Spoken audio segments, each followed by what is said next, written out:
até o capítulo 12, verso 12.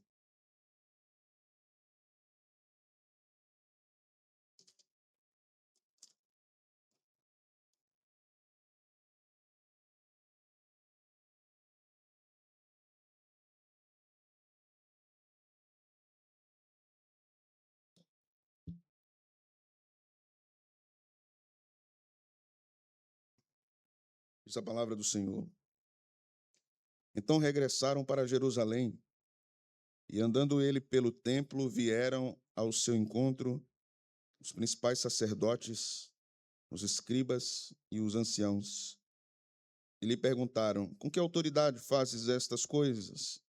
Ou quem te deu tal autoridade para fazeres? Jesus lhes respondeu: eu vos farei uma pergunta, respondei-me, e eu vos direi com que autoridade faço estas coisas. O batismo de João era do céu ou dos homens? Respondei. E eles discorriam entre si. Se dissermos do céu, dirá, então por que não acreditastes nele? Se, porém, dissermos dos homens, é de temer o povo, porque todos consideravam a João como profeta. Então responderam a Jesus: não sabemos. E Jesus, por sua vez, lhes disse: nem eu tampouco vos digo com que autoridade faço estas coisas. Depois entrou Jesus a falar-lhes por parábola. Um homem plantou uma vinha, cercou-a de uma sebe, construiu um lagar, edificou uma torre, arrendou-a a uns lavradores e ausentou-se do país. No tempo da colheita, enviou um servo aos lavradores para que recebesse deles dos frutos da vinha. Eles, porém, o agarraram, espancaram e o despacharam vazio. De novo lhes enviou outro servo, e eles o esbordoaram na cabeça e o insultaram. Ainda outro lhes mandou, e a este mataram. Muitos outros lhes enviou, os quais espancaram uns e mataram outros. Estava ali ainda um, seu filho amado. A este lhes enviou, por fim, dizendo: respeitarão a meu filho. Mas os tais lavradores disseram entre si: este é o herdeiro, ora, vamos, matemo-lo, e a herança será nossa. E agarrando-o, mataram-no e o atiraram para fora da vinha. Que fará, pois, o dono da vinha? Virá, exterminará aqueles lavradores e passará a vinha a outros. Ainda não lestes esta escritura? A pedra que os construtores rejeitaram, essa veio a ser a principal pedra angular. Isto procede do Senhor e é maravilhoso aos nossos olhos. E procuravam prendê-lo, mas temiam o povo, porque compreenderam que contra eles proferira esta parábola. Então, desistindo, retiraram-se. Amém. Senhor, a tua palavra é maravilhosa. Ela é profunda, ela é sábia, ela é cirúrgica. Pedimos que o Senhor fale conosco nesta noite. Abra os nossos olhos para as maravilhas do Evangelho. Abra os nossos olhos para a tua sabedoria e dá-nos um pouco dela, Senhor, para vivermos esta vida cristã, nesta peregrinação que nós estamos caminhando. Que nós aprendamos, que nós apliquemos, que nós vivamos para teu louvor e glória. No nome de Jesus. Amém. Podem sentar, irmãos. Essa semana, nas minhas leituras bíblicas devocionais, eu voltei a ler o livro de Reis, os livros de Reis, os reis de Israel. E uma das passagens que me chamou bastante atenção foi quando Davi estava muito velho e aquela jovem foi trazida a ele para esquentá-lo, né, para deitar ao seu lado e esquentá-lo. Era uma prática bem esquisita de esquentar um homem, né? Uma mulher mais jovem deitar ao seu lado. Mas Davi estava perto de morrer, perto de reunir-se aos seus antepassados. E o trono havia sido prometido a um filho, Salomão, filho de Batseba. Nós conhecemos a história de Davi e Batseba, não precisamos recapitular agora aqui. Davi já havia prometido isso a Batseba e tudo estava certo para que Salomão assumisse, mas Davi ainda estava vivo, estava bem velho, ainda tinha consciência de quem era e do que estava fazendo. Estava doente, estava chegando no limiar para atravessar o Jordão. No entanto, um outro filho, chamado Adonias, disse: eu serei o rei. A autoridade é minha. E começou a armar tudo aquilo, todo o cenário, para assumir no lugar de seu pai, assim que ele morresse. Um outro filho já havia feito isso, vocês se lembram, né? Absalão, que deu um golpe de estado no seu pai, a ponto de seu pai fugir de casa, porque o seu filho havia armado todo um esquema golpista, literalmente, contra o reinado político do seu pai. Ocorre que Batseba fica sabendo da atitude de Adonias e toda a articulação política que estava acontecendo e pede para falar com Davi e leva aquelas informações a Davi e, de alguma forma, suplica que Davi haja com urgência em relação a Salomão, seu filho. Salomão assume o reinado. Adonias fica bem preocupado com aquilo. E aquela história é muito interessante, né? Que ele se segura nas pontas do altar para não ser morto por seu irmão. Aquela atitude daquele filho de Davi, que não era o herdeiro do trono, era de alguém que queria assumir uma autoridade que não lhe pertencia. O reinado era para Salomão. Havia uma promessa de Davi para Batseba e para Salomão. E havia a vontade de Deus, que queria que Salomão assumisse o reinado de Israel. Essa história ilustra o que nós iremos observar aqui neste texto hoje. Nós vivemos em um tempo também que questiona constantemente a autoridade. O mundo não gosta de autoridade, o mundo, inclusive os cristãos, não gostam de autoridade. Eles subvertem a própria autoridade das Escrituras. Eles subvertem a autoridade pastoral, é certo que tem muito abuso em torno disso, mas é certo também dizermos que a Bíblia confere autoridade no mundo criado. Deus é a maior autoridade. Deus nos dá paz, que a Bíblia nos diz que devemos honrá-los. Deus nos dá governante, que a Bíblia nos diz que devemos orar por eles. Deus nos dá pastores, que a Bíblia nos diz que nós devemos respeitá-los e obedecê-los, porque eles são chamados guias do povo de Deus, lá em Hebreus capítulo 13, versículos 7 e 17. Deus constitui sobre nós autoridades diversas. Existem autoridades civis, autoridades militares, autoridades acadêmicas. O mundo é um mundo cheio de autoridades. Embora a gente não goste, mas a gente precisa reconhecer que isso é real. No mundo digital também é assim. Então, alguém que começou, por exemplo, a ler teologia ontem, comprou um livrinho, quer começar a debater com os maiores teólogos do país, achando que tem total autoridade. Marca eles lá no Instagram, querendo marcar um debate ao vivo, como se eles fossem realmente alguma coisa. Aprendamos uma coisa que é importante, irmãos. Eclesiastes nos diz assim: há tempo de falar e há tempo de calar. Há tempo de calar. Eu aprendi em toda a minha trajetória como aluno que, ainda que eu discordasse de um mestre meu, eu deveria respeitosamente ouvi-lo e respeitosamente inquiri-lo, questioná-lo. Hoje nós não vivemos numa era assim, nós vivemos numa era em que se destrói a imagem do outro. Usando uma linguagem moderna, se cancela o outro. Isso é porque nós queremos subverter a autoridade de quem quer que seja. Não aceitamos a autoridade de quem quer que seja. Isso é uma anarquia. Mas, no domingo passado, estudamos sobre a maldição da figueira e a purificação do templo. E o que nós iremos observar hoje tem total relação com isso. Na ocasião da semana passada, aprendemos sobre o juízo de Deus sobre a religião judaica, que nutria uma esperança num sistema religioso que estava negando os princípios divinos. Observe, Jesus vem fazendo críticas às más intenções do coração humano. Jesus vem fazendo críticas às más intenções dos seus discípulos, de querer um Messias político. E a partir do texto da semana passada, vemos que Jesus começa a fazer críticas ao sistema judaico religioso, que queria também dominar todas as coisas relacionadas à adoração a Deus, subvertendo a própria autoridade de Deus e o ensino da lei. Jesus, então, não confronta apenas os discípulos, Jesus confronta o próprio sistema judaico.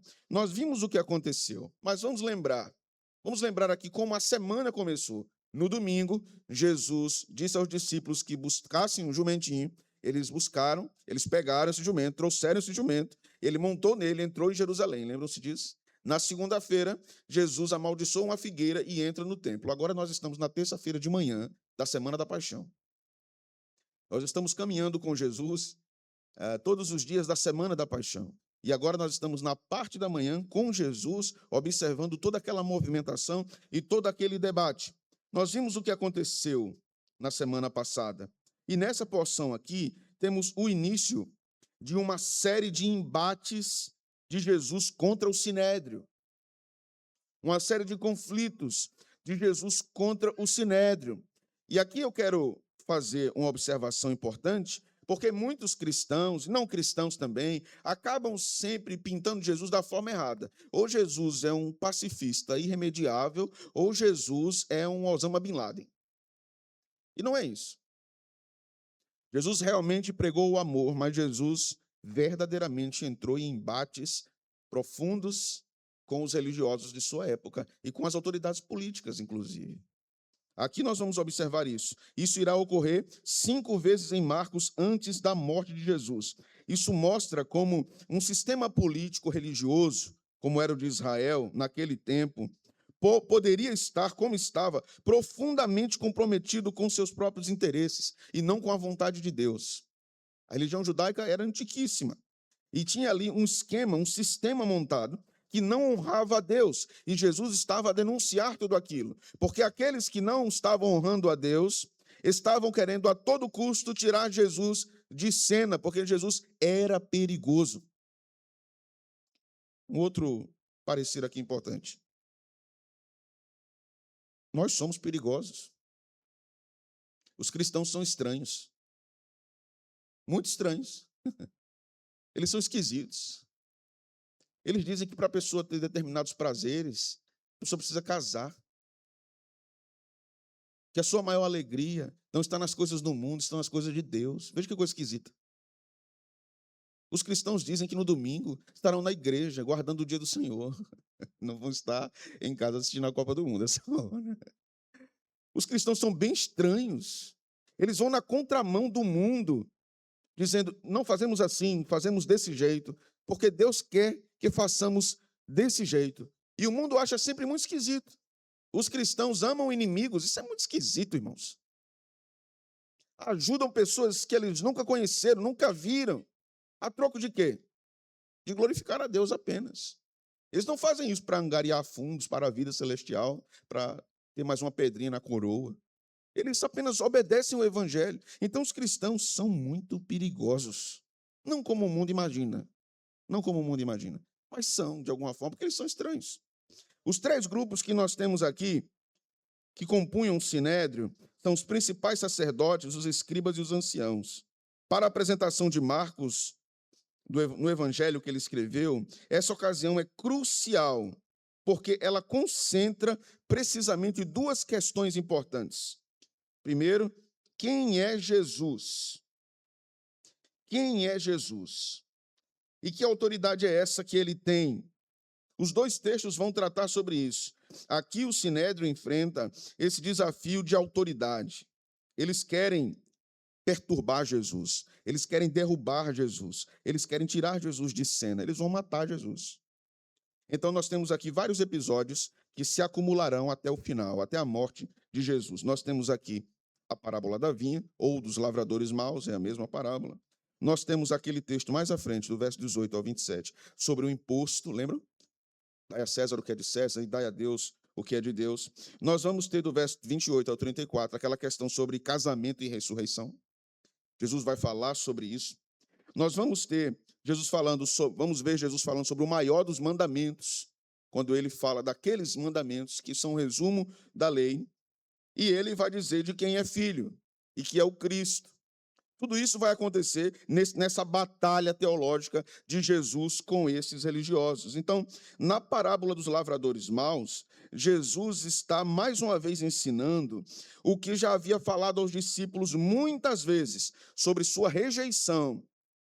Ele seria rejeitado pelos judeus e que eles iriam matá-lo. Os 2 textos estão aqui profundamente unidos numa perspectiva marcana de mostrar que Jesus vencerá pela morte, de que Jesus vencerá pela humilhação, de que Jesus vencerá sendo caluniado, de que Jesus vencerá todos os seus oponentes. Lembra que lá no começo de Marcos eu disse que o evangelho de Marcos retrata a vitória de Cristo sobre todos os seus inimigos. Todos os seus inimigos. Então, este é o cenário que temos diante de nós, e Marcos está nos conduzindo para um conflito aqui entre Jesus com os religiosos. Então, qual é o contexto? Verso 27 ao 33, nós vamos examinar isso em primeiro lugar. Ouçam-me. A cena aqui ocorre imediatamente após Jesus fazer tudo aquilo que fez lá no templo, purificando o templo, expulsando os cambistas e os vendedores. Jesus, então, retorna ao local, a Jerusalém, e é confrontado pelos líderes religiosos sobre a autoridade daquilo que ele tinha feito. Ou seja, por que você fez aquilo lá? Que autoridade você tem de entrar no templo de Israel e acabar com tudo daquele jeito? Virar mesas, expulsar pessoas, impedir o trânsito no templo. Que autoridade é essa que você tem? Os sacerdotes, escribas e anciãos questionam Jesus sobre o direito legal que ele tinha de fazer aquilo. Vocês entendem o questionamento? Que autoridade você tem de fazer isso que você fez? Eles não estavam falando de milagres, de ensinos anteriores. Eles estavam falando do que aconteceu no templo.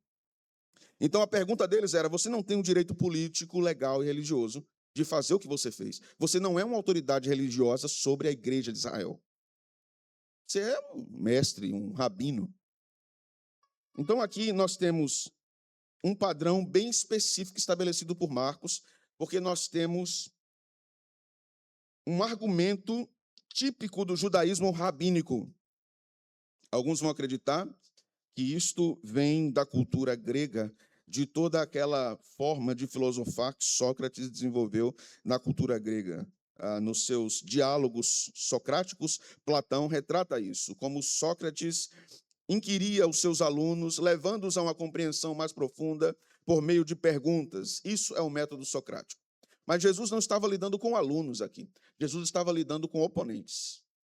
Jesus estava lidando com inimigos. Jesus responde com uma contra-pergunta. Aqui nós temos uma estratégia frequentemente comparada a paralelos no discurso rabínico. Então, Jesus está falando com os escribas, com os mestres da lei, através de ferramentas de debates que eles conheciam muito bem. Jesus estava usando técnicas retóricas judaicas que os seus oponentes conheciam muito bem. E Jesus colocou eles dentro de um labirinto. Eles sabiam a resposta, mas não podiam responder. Jesus colocou eles numa situação tensa, desconfortável, e que eles precisariam se calar para sobreviver diante da ameaça do povo ali em relação a eles. Jesus, irmãos, como eu disse às crianças, nunca desprezou perguntas sinceras. Ele sempre respondeu. Lembra aquela mulher lá do poço? Jesus faz várias perguntas, inclusive ela é bem arredia, né? Vocês lembram disso? Ela é bem arredia. E Jesus vai respondendo a ela, vai respondendo. Nicodemos é um outro caso, o jovem rico é um outro caso. Vários casos. Perguntas sinceras são respondidas pelo Senhor com muito prazer. Os discípulos, em vários momentos, depois de ensinos de parábolas, perguntavam a Jesus o que significa isso. E ele respondia de bom grado a todos eles. Mas aqueles que não faziam perguntas sinceras, Jesus respondia com outra pergunta, para mostrar a intenção do coração daqueles interlocutores. Aqui Jesus, mais uma vez, faz uma coisa impressionante. Veja só. E como as crianças disseram, é engraçado o que Jesus faz. Porque ele diz no verso 30. Anteriormente, no verso 29, ele diz assim: eu respondo a pergunta de vocês, mas primeiro vocês vão responder a minha. Tá? O batismo de João era do céu ou dos homens? Respondam. Coisa simples. Uma frase. O batismo de João era de Deus ou dos homens? João era um profeta. Se eles dissessem de Deus, João era um profeta de Deus. Então a resposta seria: porque vocês não creram no que ele disse. Jesus ia responder: ele falou de mim. E disse para os homens crerem em mim.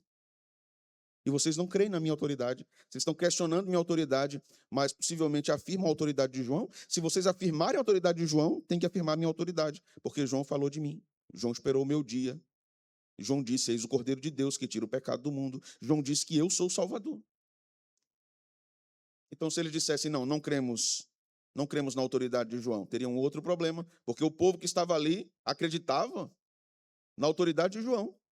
E o povo não aceitou aquela morte terrível de João.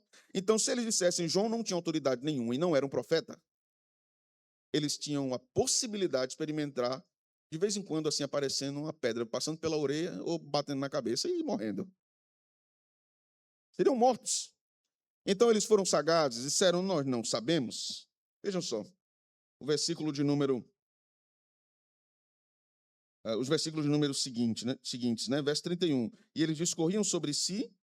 Se dissermos do céu, dirá, então, por que não acreditastes nele? Se, porém, dissermos dos homens, é de temer o povo, porque todos consideram João como profeta.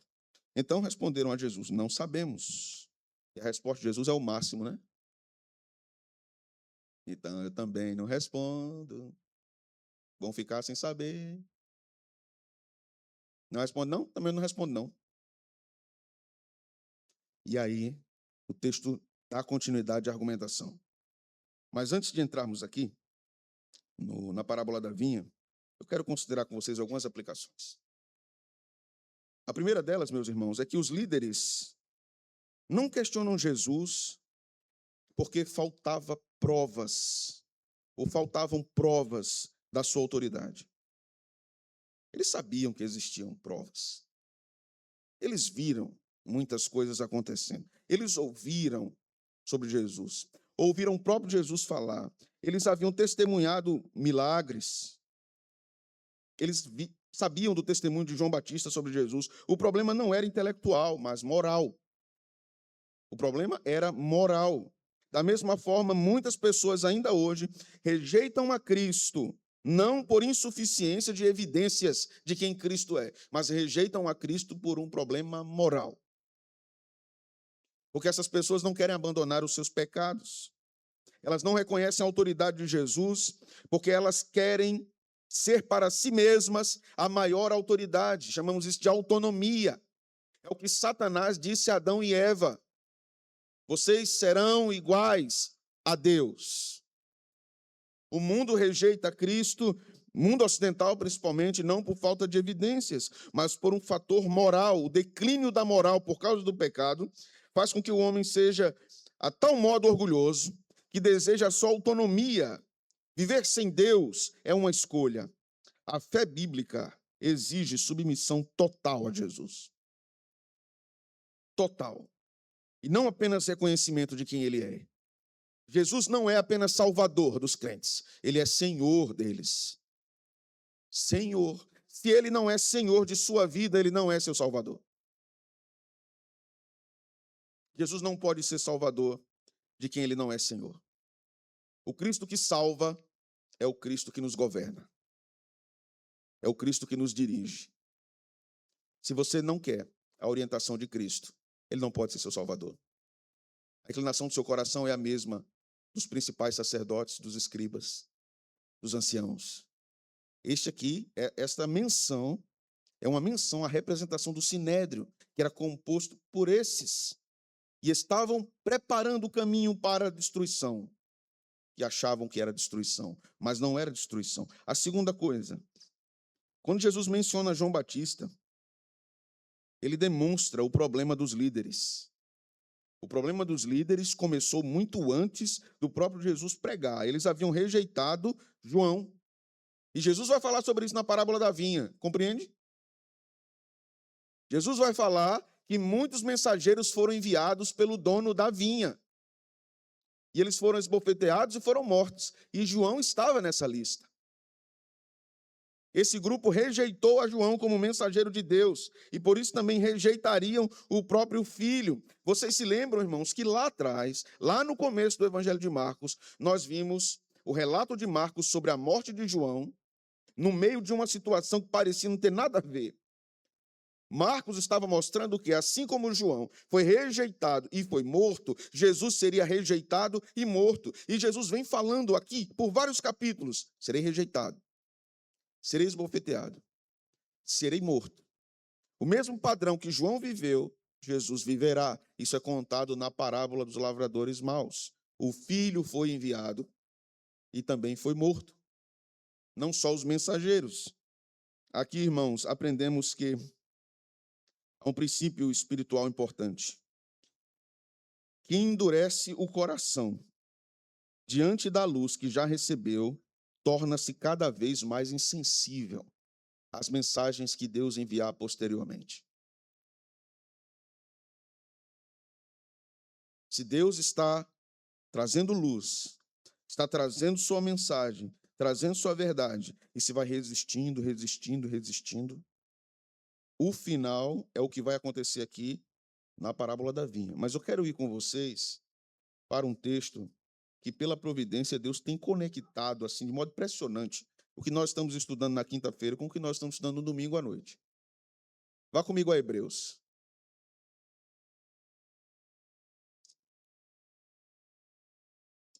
Capítulo 6, verso 4.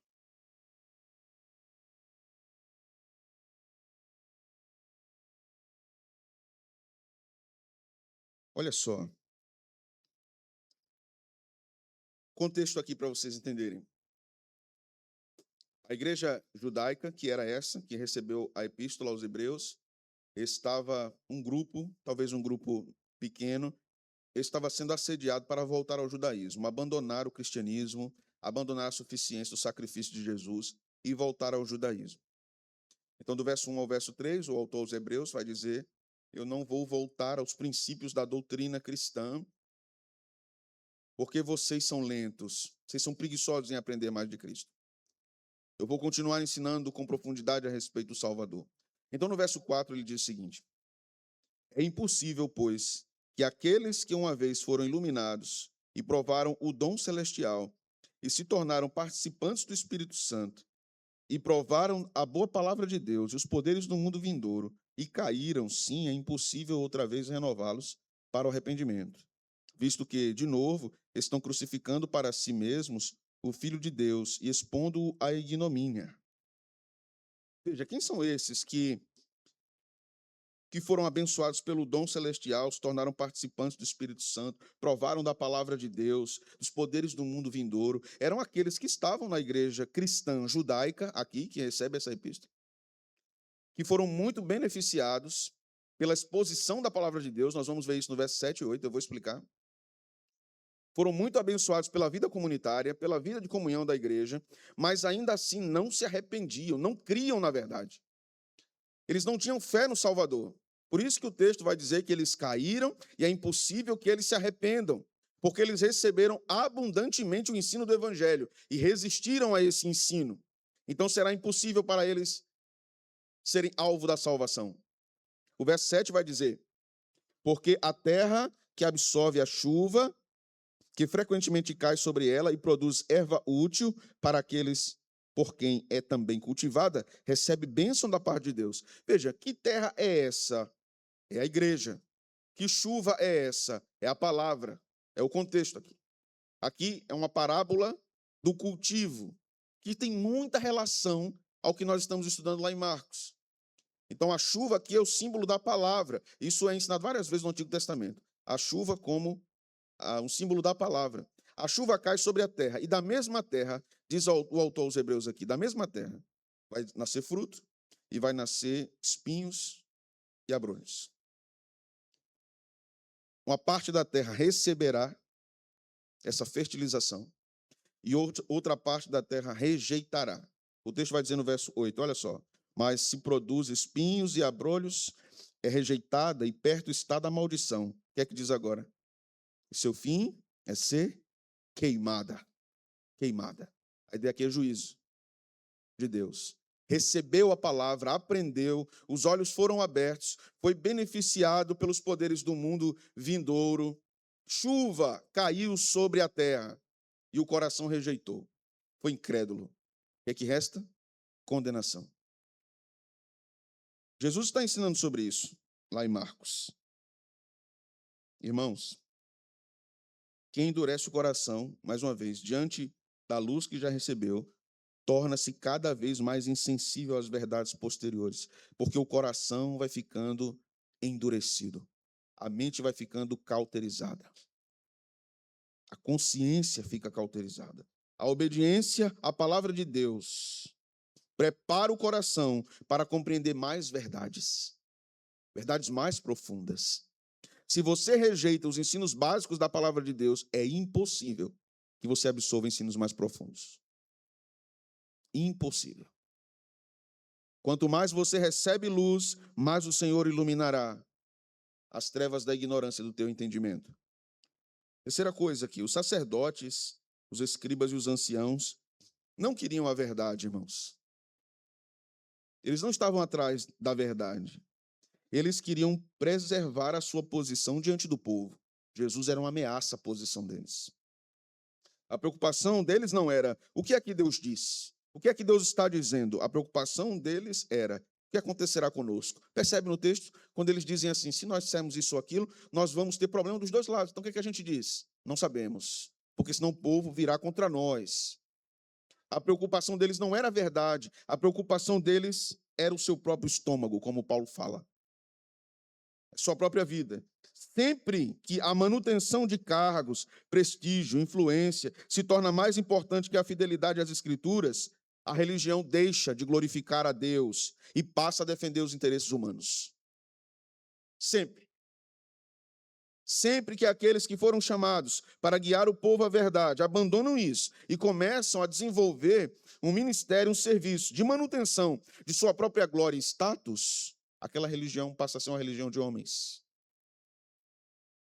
Seguindo leis humanas, a igreja deve constantemente examinar se suas decisões são motivadas pela verdade ou pela conveniência. Não só os líderes são ameaçados por isso, uma igreja completa também pode ser. Uma igreja pode abraçar mais a conveniência do que a verdade de Deus. Porque é melhor para nós vivermos assim, é mais confortável vivermos assim. Não mexe nisso. Deixa isso quieto. Vai desagradar a alguns, vai desagradar A, B ou C. Vamos deixar desse jeito. Sempre foi assim, sempre foi feito assim. Então vamos continuar assim. Uma igreja que não examina a verdade de Deus e não abraça a verdade de Deus e rejeita a luz que Deus está dando, está indo em direção oposta à vontade do Altíssimo. Quarta coisa, irmãos. Esses líderes recusam-se a dar uma resposta concreta a Jesus. Porque assim eles imaginam que nessa ação de esquivar-se, eles vão preservar a sua autoridade. Mas, irmãos, a incredulidade desses homens não diminuiu. Mas a autoridade de Cristo aumentou. Diante de todos que estavam observando aquilo. Diante de toda aquela circunstância, Jesus continua sendo o Messias enviado pelo Pai, independentemente da aceitação ou rejeição daqueles homens. O mundo, os homens, o sistema pode rejeitar a Cristo, mas isso não muda nada. Ele continua sendo o Rei dos Reis e Senhor dos Senhores. Mas, irmãos, da mesma forma, a verdade do Evangelho não é determinada pela opinião da maioria.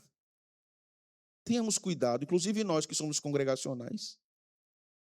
Porque uma assembleia de membros pode decidir terrivelmente uma coisa contra a vontade de Deus. Ou não. Em primeiro lugar, o governo da igreja pertence a Cristo. Em primeira instância, o governo da igreja é monárquico, não porque tem um papa ou um rei, é porque Cristo é o cabeça. E todas as decisões da igreja devem ser guiadas pelo que o rei disse na sua lei. Devemos olhar para a lei do rei, porque o rei é a lei. O rei é a lei. Tenhamos cuidado.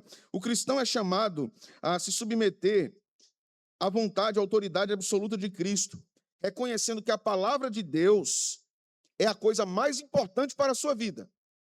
Não há nada mais importante do que a vontade de Deus. Vamos para a parábola, então. A parábola da vinha é proferida imediatamente após o confronto de Jesus com aquele grupo, não é? Que queria também desenvolver a manutenção de sua autoridade. Então temos aqui a mesma audiência, certo? E a parábola da vinha é dirigida para os sacerdotes, escribas e anciãos. E eles entendem isso. Não sei se vocês prestaram atenção na leitura do texto. Eles entendem o que Jesus está falando. e entendem a parábola sem explicação. Jesus não explica a parábola, mas eles entendem perfeitamente o que é que Jesus estava falando ali. Então, o cenário permanece aqui, ali no templo, terça-feira de manhã, a parábola reflete tensões reais, coisas que aconteciam realmente naquele período, proprietários de terras e arrendatários na Palestina do primeiro século, onde conflitos aconteciam à torta e à direita. Direitos de colheita e pagamentos de rendas, isso era comum naquele período. Eles sabiam do que Jesus estava falando, porque aquela parábola retratava transações normais daquele período. Então, Marcos situa essa narrativa aqui como um pano de fundo para demonstrar a rejeição de Jesus pelos religiosos. Observe, irmãos, como a religião, a má religião, diga-se de passagem, como a má religião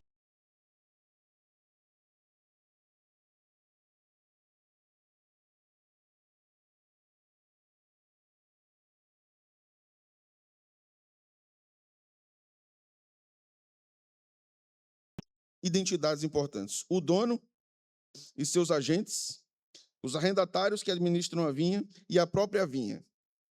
Esses três fatores aqui são importantes. O problema aqui não reside na vinha. O problema aqui vai residir nos responsáveis pela administração da vinha. Quem foi que inquiriu Jesus? Principais sacerdotes, anciãos e escribas. Quem eram esses? Os administradores da vinha. Eles receberam a missão para cuidar do povo, para ensinar o povo. Mas o que é que eles estavam fazendo com a vinha? Vamos ler novamente? Depois entrou Jesus a falar-lhes uma parábola. Um homem plantou uma vinha, cercou-a de uma sebe, construiu um lagar, edificou uma torre, arrendou-a a uns lavradores e ausentou-se do país. Quando lemos aqui, ausentou-se do país, isso não quer dizer que Deus saiu do meio do povo. Isso aqui é o que nós chamamos de adorno da parábola, certo? Então, nem todos os detalhes de uma parábola são aplicáveis a Deus. Então, lembre daquela parábola do juiz iníquo, que a mulher vai lá e perseverantemente pede até ele atender. Lembram? Lembram disso? O juiz iníquo ali representa Deus, mas Deus não é iníquo, né? Deus não é pecador. Então, ali nós temos um adorno da parábola. Então, ao interpretar as parábolas, temos que entender o que cada termo, cada personagem figura. Então, nem sempre tudo que está num personagem que representa Deus tem relação com o próprio Deus. Isso é o que acontece aqui. Quando diz que ele se ausentou, isso não é uma espécie de deísmo, que Deus criou, que Deus fez, Deus saiu de perto. Não é isso. Isso quer dizer que Deus confiou o governo da vinha àqueles líderes religiosos de Israel, que são aqui figurados pelos arrendatários da vinha. Continuando no verso 2. No tempo da colheita, enviou um servo aos lavradores para que recebesse deles dos frutos da vinha. Eles, porém, o agarraram, espancaram e o despacharam vazio. De novo, lhes enviou outro servo, e eles o esbordoaram na cabeça e o insultaram.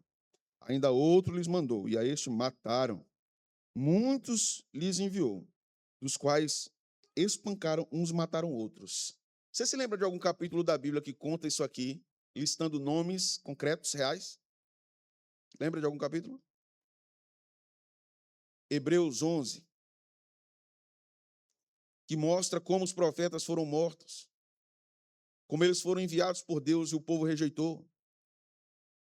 Em muitos momentos da história do povo de Deus. Lembra da história de Jeremias?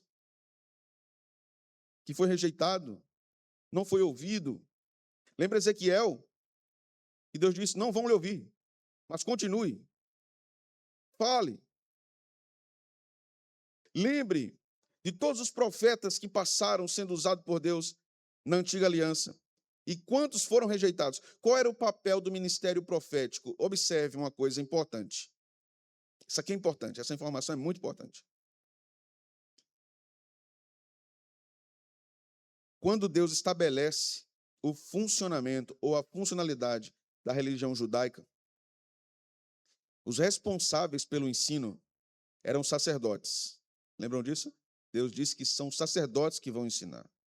Moisés é um profeta, mas até então o profetismo não havia sido ainda instalado em Israel. Ok?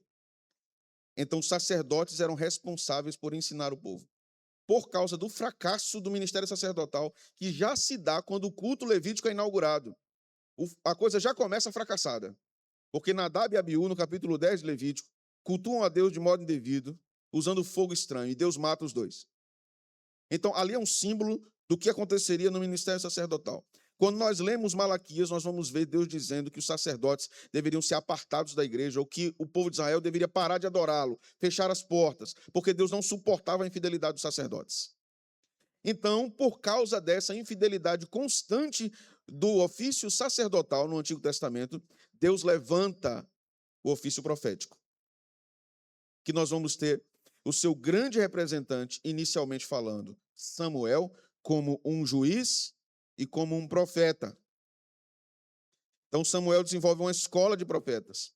Mas nós vamos ter o ponto mais alto com Elias e seu discípulo Eliseu. E vamos ter uma série de profetas escritores. Elias e Eliseu não foram profetas escritores. Existiam profetas escritores e não escritores, né? Natã, por exemplo, teve crônicas escritas, mas nós não tivemos acesso a isso. Existiram muitos profetas, e o Antigo Testamento menciona. Então, Deus levanta o ministério profético para corrigir o erro do ministério sacerdotal. E o que é que o povo faz, segundo a parábola da vinha? Deus mata os instrumentos que Deus estava usando para corrigir aquele ofício que estava em falha. Os irmãos estão compreendendo? O povo não aceita os mensageiros de Deus. Espancam os mensageiros, rejeitam os mensageiros, matam os mensageiros, humilham os mensageiros. E isso vai até João Batista, que é o último profeta do Antigo Testamento. Mas não para por aí. Isso tem uma progressão terrível e maligna. O texto continua aqui, verso 6. Restava-lhe ainda um a enviar. Quem era esse? O filho do dono da vinha, que representa quem? Jesus. Se Deus é o dono, o filho é Jesus. Mas não diz somente seu filho, diz o quê? Seu filho amado. Lembra que Paulo usa esse termo, o amado? Ele usa esse termo em Efésios, ele usa esse termo em Colossenses, e no batismo nós escutamos o Pai falando assim: este é o meu filho amado. Então Deus Pai estava enviando algo muito caro para ele, para levar o seu povo ao conhecimento da verdade e libertar o seu povo dos seus pecados. Lembra do que João diz no início do seu evangelho? Vamos ler? Vamos lá no evangelho de João. Esse é um texto interessante. Vejam só, verso 5 em diante do evangelho de João.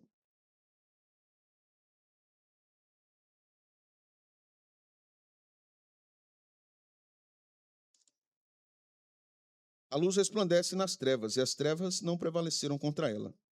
Houve um homem enviado por Deus, cujo nome era João.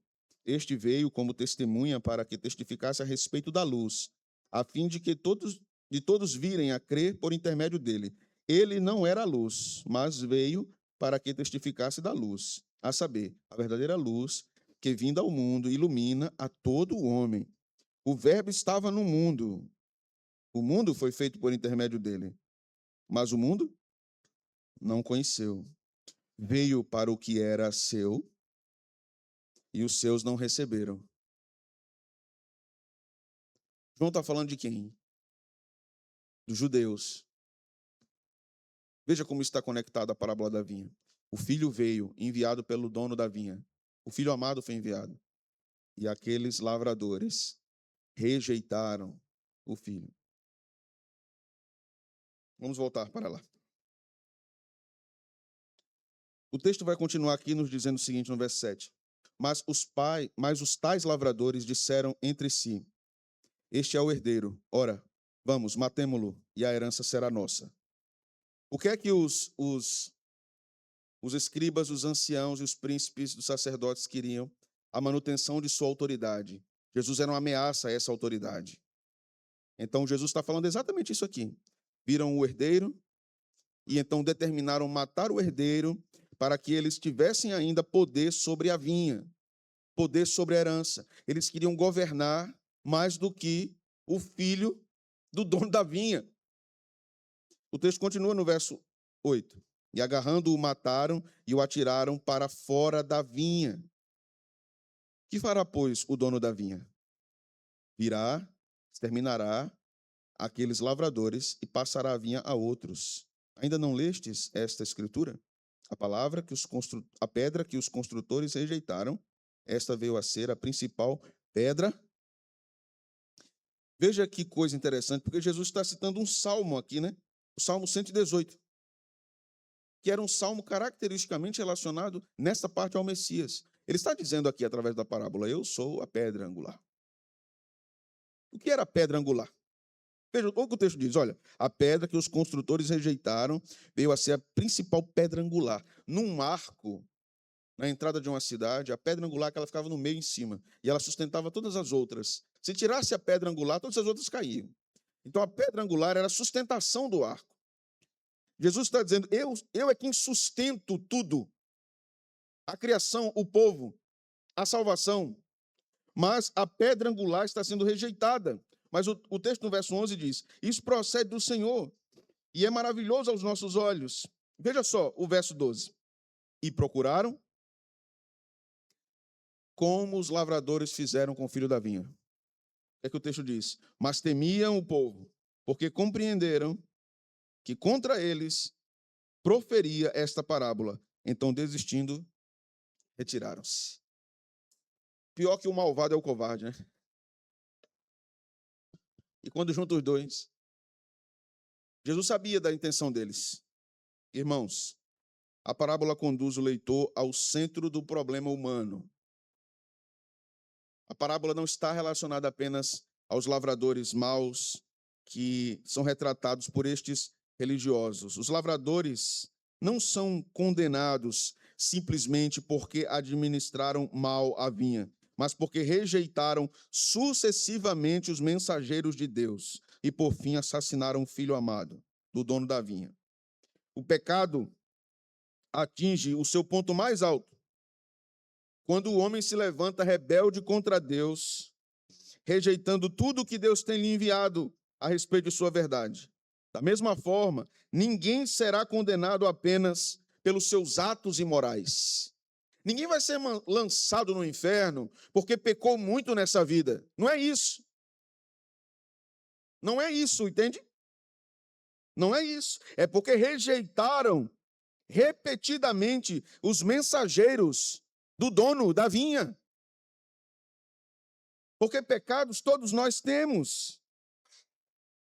Mas aquele que recusa o único Salvador enviado pelo Pai, aquele que recusa o evangelho anunciado pelo Filho e pelos mensageiros do Pai, será lançado fora. Lançado fora. Deus oferece perdão. Deus oferece perdão aos seus inimigos. Deus torna os seus piores inimigos seus filhos amados. E há muitos desses inimigos que continuam rejeitando esta oferta de perdão, esta oferta de graça. A pergunta para nós continua sendo algo decisivo. O que faremos, irmãos, com a mensagem que vem do dono da vinha? Por fim, o que faremos com o filho amado do dono da vinha? Os lavradores estavam dentro de uma vinha, administravam uma propriedade que não lhes pertencia e desfrutavam dos benefícios dessa propriedade que não lhe pertencia. Ainda assim eram inimigos do proprietário. Já pensou? Já pensou, você tem uma pessoa trabalhando para você, na sua empresa, e a pessoa é sua inimiga trabalhando para você? Negócio estranho, né? Está fazendo gol contra, está armando, está roubando. Quantos empresários já não sofreram muito por terem funcionários que eram de extrema confiança e foram aqueles que mais lhes roubaram, que mais lhes deram prejuízo na empresa? Esse era o retrato. Aqueles que deviam ser os homens de confiança do proprietário da vinha eram os maiores inimigos dele. O Evangelho, irmãos, nos lembra que Deus não procura apenas trabalhadores em sua vinha. Ele procura filhos reconciliados por meio da fé em Cristo. Muita gente pode trabalhar na vinha e ser condenado. Muita gente pode trabalhar na vinha e rejeitar o filho amado. O proprietário envia servo após servo, servo após servo. A parábola revela a longanimidade de Deus, viu? Pacientemente Deus envia os seus profetas durante séculos, irmãos. Não foi uma semana, não foram 10 anos, irmãos, que Deus enviou, e os profetas vinham, diziam: arrependam-se, voltem à aliança, voltem ao pacto, obedeçam a Deus, não adorem outros deuses, sejam fiéis ao Senhor. Pacientemente Deus fez isso. Às vezes a gente olha assim, quando Deus resolve destruir Canaã, aqueles povos, né, quando Deus dá ordem para destruir, às vezes a gente pensa assim, mas será que isso não foi crueldade também? Não foi, assim, precipitação da parte de Deus? Não, irmãos. 400 anos de mensagem para o povo cananeu sem arrependimento. Deus é longânimo. Deus é muito longânimo. Deus suportou várias vezes repetidas rebeliões. Levantou profetas, o povo se rebelou de novo. Enviou seu filho, o povo se rebelou de novo. A mesma narrativa mostra a paciência divina. Ela possui um propósito, irmãos: conduzir ao arrependimento. Esta é a mensagem do Evangelho: conduzir o pecador ao arrependimento. Quando essa graça é continuamente desprezada, lembre de uma coisa: agora a vinda do filho do dono da vinha não é mais para ser morto, é para julgar. É para julgar aqueles que o rejeitaram. É para julgar aqueles que o traspassaram, que o mataram, que o rejeitaram, que pisaram no seu sangue, que o crucificaram novamente. O Evangelho é, portanto, simultaneamente uma oferta de misericórdia e um chamado urgente ao arrependimento. Não deixe para depois. Os líderes imaginavam que poderiam eliminar o filho e preservar seu domínio da vinha. Isso é um engano. Isso é um engano. A pedra rejeitada pelos construtores se tornou a pedra de esquina. A principal pedra. A que governa tudo. Assim acontece hoje, irmãos. A oposição do mundo, a incredulidade, a perseguição jamais vão frustrar os propósitos soberanos de Deus.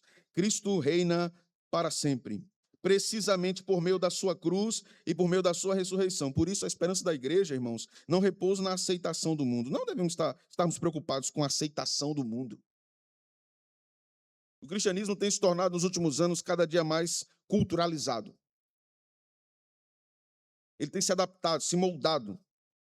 Ele tem abraçado a cultura de tal forma que está abandonando os princípios da Escritura, está negociando, inclusive, o que a Bíblia diz que é pecado.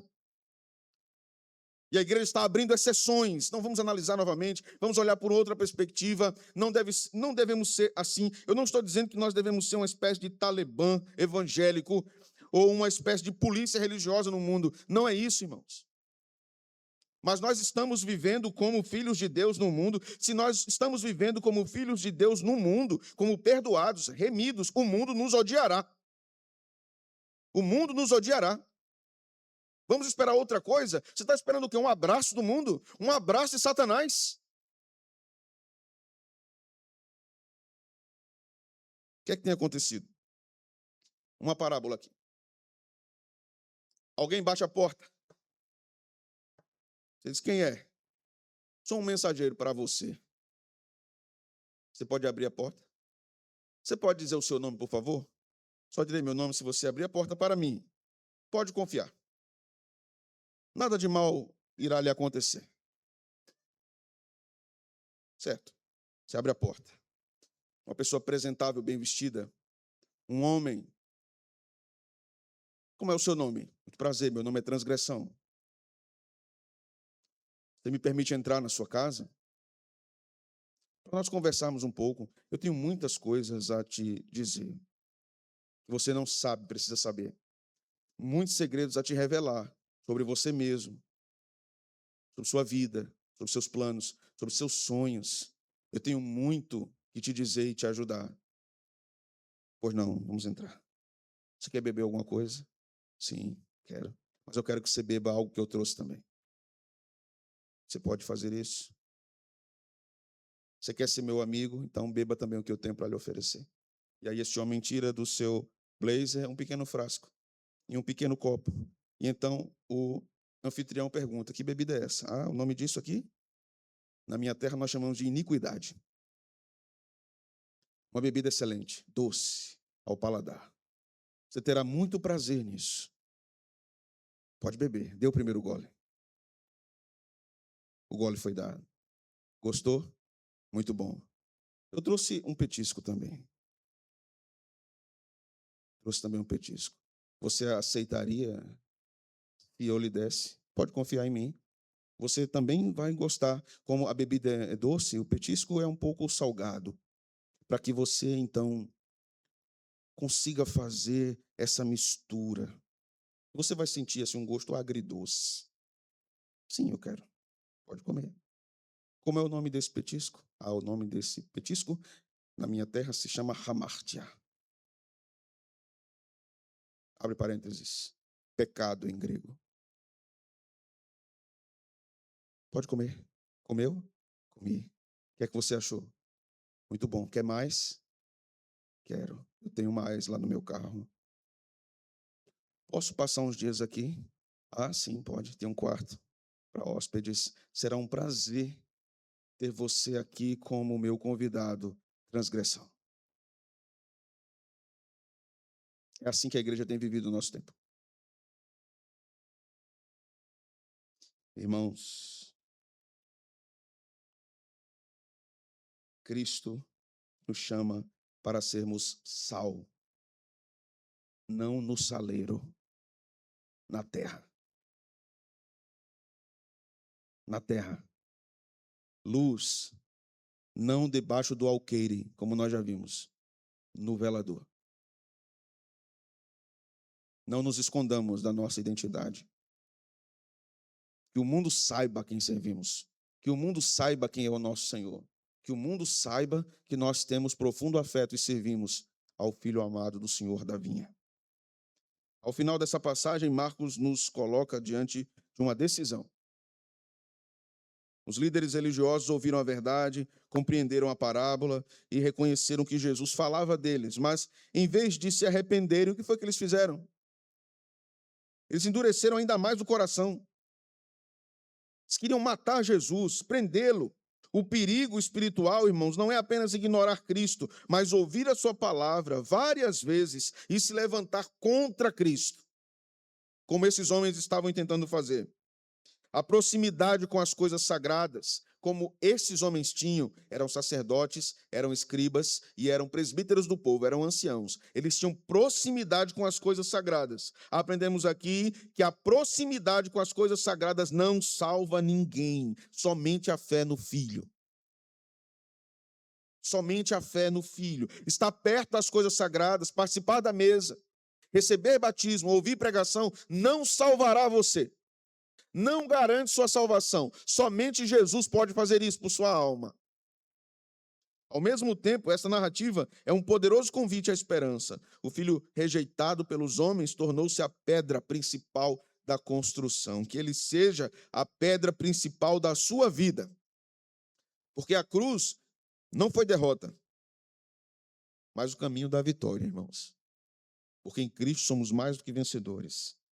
A rejeição não anulou o plano divino. Antes disso, confirmou o plano, o decreto eterno de Deus para a consumação da salvação. Por isso, todo aquele que hoje se arrepende e crê em Cristo, encontra perdão. Você tem perdão em Jesus. Se você crê em Jesus, nele você encontrará a salvação eterna. Então, a pergunta que permanece para cada um de nós aqui é muito simples e muito decisiva. Nós continuaremos defendendo nossa própria autoridade, como os lavradores da vinha fizeram, ou nós nos renderemos à autoridade de Jesus? Repito, ele só é Salvador de quem ele é Senhor. Feliz é aquele que se curva diante do Filho, irmãos. o salmo diz: beijai o filho, para que ele não se ire. Beijai o filho.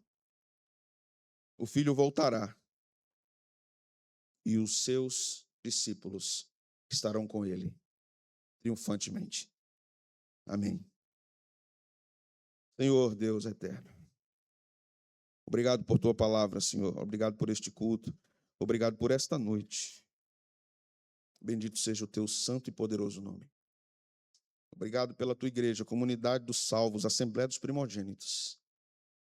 Obrigado porque nos salvaste, porque nos seguraste e sempre nos segurarás em tuas mãos. E nós confiamos no poder da graça. Abençoa, Senhor, nosso momento da Santa Ceia. Abençoa estes elementos. Que eles sejam, mais uma vez, símbolo da grande obra do Salvador por nós. Nós não queremos ser, Senhor, como os lavradores da vinha. Nós queremos amar o Filho, viver para o Filho, honrar o Filho, receber sua mensagem, que o nosso coração não rejeite o Evangelho da graça, em nenhuma instância. É o que nós te oramos no nome santo do Filho amado. Amém.